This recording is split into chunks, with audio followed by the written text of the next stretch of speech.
នេះគឺជាការគោរពបូជាសត្វកណ្ដុររាប់ម៉ឺនក្បាលនៅឯព្រះវិហារខាខនីម៉ាតានៅប្រទេសឥណ្ឌានៅទីនេះមិនមែនជាកន្លែងសម្រាប់កម្ចាត់សត្វល្អិតចង្រៃនោះទេប៉ុន្តែវាគឺជាព្រះវិហារដ៏ធំមួយដែលត្រូវបានគេចាត់ទុកថាជាផ្ទះរបស់សត្វកណ្ដុររាប់ម៉ឺនក្បាលពួកវាដើររស់នៅដោយសេរីវាអារេប៉ាយលើឥដ្ឋព្រះវិហារនិងហ៊ានសូម្បីតែស៊ីបាយក្នុងចានរួមជាមួយមនុស្សយ៉ាងស្រួលដោយគ្មានការភ័យខ្លាចមនុស្សនៅទីនោះមានជំនឿយ៉ាងមុតមាំថាកណ្ដុរទាំងនោះគឺជាវិញ្ញាណបុព្វបុរសរបស់ពួកគេ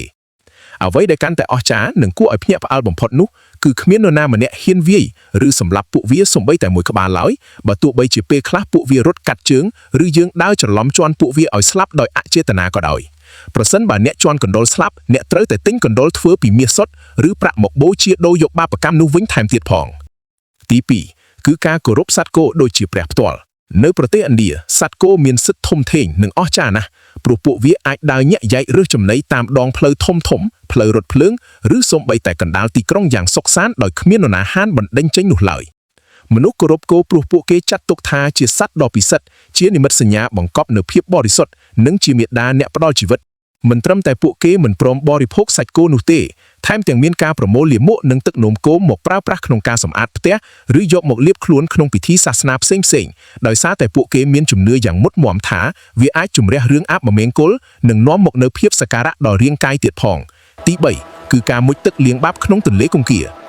រូបភាពមនុស្សម្នារាប់លានអ្នកចុះមុជទឹកកកកក្នុងទន្លេតែមួយគឺជាទិដ្ឋភាពដ៏ចម្លែកមួយដែលតែងតែឃើញមានជាប្រចាំជំនឿរបស់ពួកគេគឺការចុះទៅមុជទឹកក្នុងទន្លេគង្គានេះដើម្បីជំរះរាល់បាបកម្មអំពើអាក្រក់និងភាពសៅហ្មងទាំងឡាយដែលបានសាងមកក្នុងជីវិតទឹកទន្លេគង្គានេះត្រូវបានគេជឿថាមានឫទ្ធិពូកែស័ក្តិសិទ្ធិអាចបន្សុទ្ធទាំងរាងកាយនិងព្រលឹងឲ្យស្អាតស្អំឡើងវិញបានទោះបីជាទឹកនោះអាចមើលទៅមិនសូវស្អាតឬមានការបំពុលតាមបែបវិទ្យាសាស្ត្រក៏ដោយប៉ុន្តែសម្រាប់ពួកគេវាគឺជាទឹកទិព្វដ៏ពិសិដ្ឋដែលមិនអាចខ្វះបានក្នុងជីវិតខាងវិញ្ញាណទី4គឺការបែងចែកឋានៈមនុស្សតាមវណ្ណៈ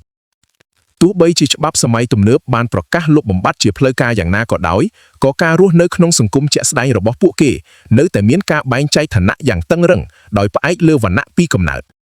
មនុស្សត្រូវបានគេកំណត់ព្រំដែនយ៉ាងច្បាស់លាស់ទាំងរឿងការរស់នៅការរៀបការឬសូម្បីតែការប្រកបមុខរបរប្រចាំថ្ងៃដែលធ្វើឲ្យអ្នកនៅវណ្ណៈខុសគ្នាមានជីវិតរស់នៅដាច់ដោយឡែកពីគ្នាជាដាច់ខាតដោយអ្នកនៅវណ្ណៈទាបខ្លះជួបប្រទះការលំបាកក្នុងការកែប្រែវាសនារបស់ខ្លួននៅក្នុងសង្គមបែបប្រពៃណី